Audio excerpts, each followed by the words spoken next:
Hello second year के बच्चों। आज मैं आपको प्रक्रिया लागत विधि में जो कल कुछ बताया था उसके आगे थोड़ा सा देखिए। उपकार लागत विधि एवं प्रक्रिया लागत विधि में अंतर ये लिखना है आपको। तो हम बनाएंगे पहले कॉलम अंतर का आधार, उसके बाद बनाएंगे उपकार लागत विधि और उसके बाद बनाएंगे प्रक्रिया लागत विधि। अंतर का आधार है पहला प्रयोग। उपकार में लिखेंगे इस विधि का प्रयोग यहाँ किया जाता है जहाँ वस्तुओं का उत्पादन ग्राहकों के विशेष आदेश प्राप्त होने पर किया जाता है। प्रक्रिया लागत में इस विधि का प्रयोग वहाँ किया जाता है जहाँ वस्तुओं का उत्पादन निरंतर रूप से बड़ी मात्रा में किया जाता है। दूसरा पॉइंट है उत्पादन प्रक्रिया। इस विधि में उत्पादन प्रक्रिया प्रभावित नहीं होती क्योंकि यह उपकार दूसरे उपकार से भिन्न होता है। प्रक्रिया लागत में लिखेंगे इस विधि में उत्पादन प्रक्रिया प्रभावित होती है और लागत की इकाइयाँ एक समान होती हैं। थर्ड पॉइंट है लागत गणना। प्रत्येक उपकार के लिए लागत अलग से ज्ञात की जाती है और प्रक्रिया विधि में इसमें लागत एक निश्चित समय में प्रक्रिया के उत्पादन के लिए ज्ञात की जाती है तथा प्रति इकाई लागत औसत लागत होती है। फोर अवधि है, चौथे नंबर की अवधि है पॉइंट। लागत की गणना अवधि के आधार पर नहीं होती बल्कि उपकार के समाप्त होने पर होती है और प्रक्रिया लागत में लागत की गणना एक निश्चित अवधि के बाद की जाती है। तो ये 4 पॉइंट है आपके उपकार लागत विधि और प्रक्रिया लागत विधि में अंतर। उसके बाद है इसमें सारे प्रैक्टिकल क्वेश्चन ज़्यादा हैं और थ्योरी कम है। जो इम्पोर्टेंट थ्योरी है वो मैं आपको लिखा देता हूँ।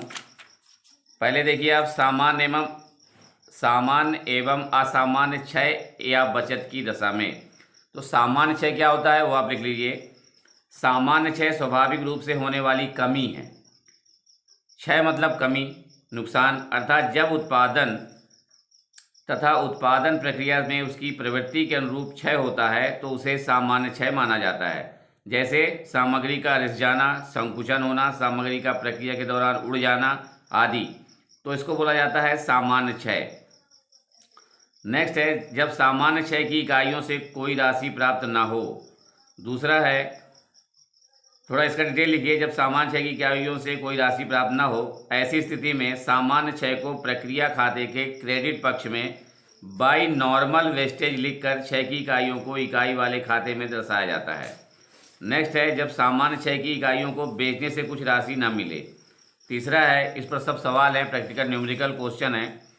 फिर दूसरा है असामान्य क्षय है।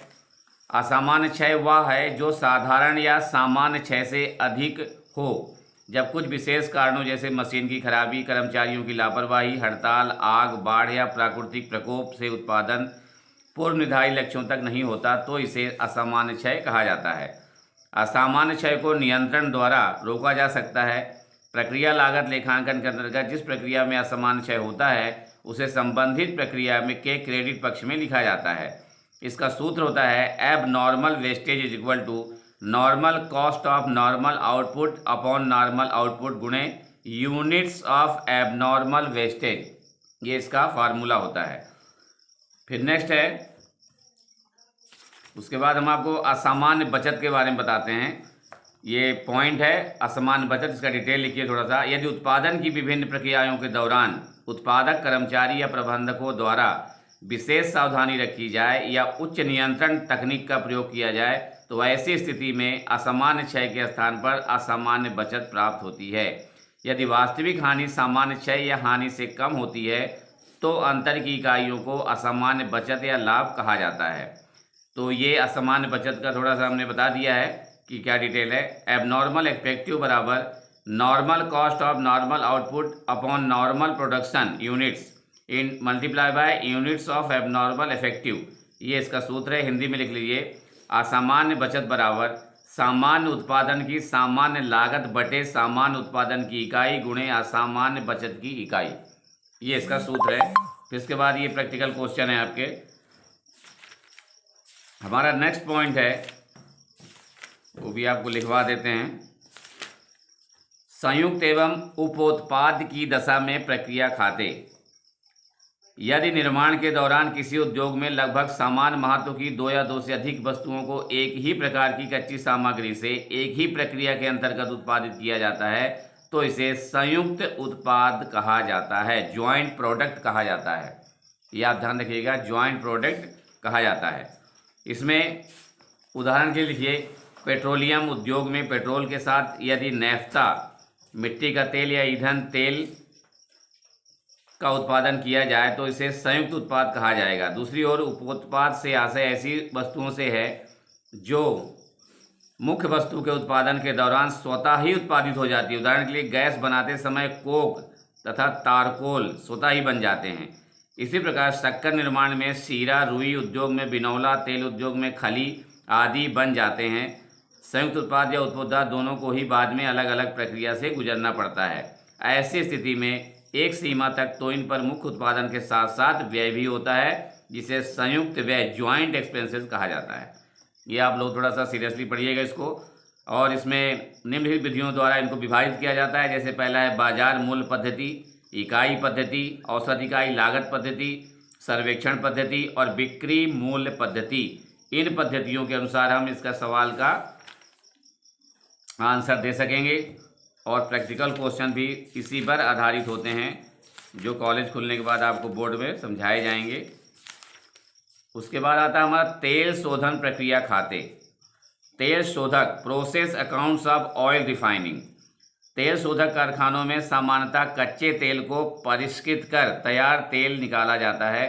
तेल शोधन के दौरान 3 प्रकार की प्रक्रिया का प्रयोग किया जाता है, ध्यान दीजिएगा इसमें।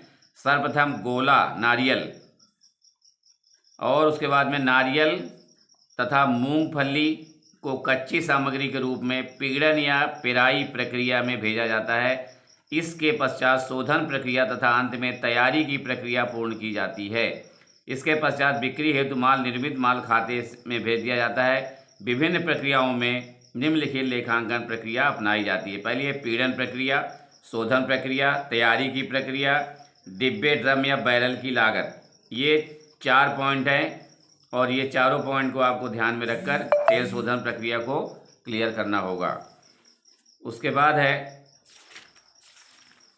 एक पॉइंट और लिखाना था आपको, अंतर प्रक्रिया की लागत की गणना कैसे होगी। ये सवाल पर ही डिपेंड होगा, सवाल जब करेंगे तब आपको समझ में आएगा, ऐसे थ्योरी लिखाने से कोई फ़ायदा नहीं है। द्वितीय या वैकल्पिक विधि, ये सब सवाल करने की विधियाँ हैं। ये समतुल्य उत्पादन का लेखांकन, ये भी सवाल के हिसाब से बनेगा। नेक्स्ट है प्रक्रिया लागत विवरण, इसके बारे में हम आपको कल बताएंगे। आज हमारे पास समय कम है। आज के लिए धन्यवाद। खुश रहिए, मस्त रहिए, पढ़ाई कीजिए, क्योंकि इस बार शायद जनरल प्रमोशन ना हो, तो तैयारी अपनी बना के रखिएगा बराबर। धन्यवाद।